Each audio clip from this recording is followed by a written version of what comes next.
Hey guys, in this video I'll show you how to publish a survey in SurveyMonkey. Now the first thing I want you to do is just open the survey that you want to publish. So let's say this one right here, and then click here on collect responses. And on this page, what we're going to do, we are going to create a collector, basically that will be used to collect responses. Okay, now let's go ahead and scroll down. You can see two ways to collect responses. One is sending surveys our way where we choose, and the other one is where SurveyMonkey sends them out for us. Now this one will have a cost. This one is free. I'll choose send surveys our way. There's all of these different options they can go ahead and use. I'll just click on share a survey link.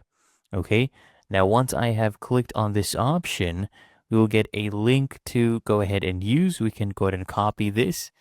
But right now, what mostly matters is the fact that once I refresh this page, you'll see that it will be now active. You can see it's draft.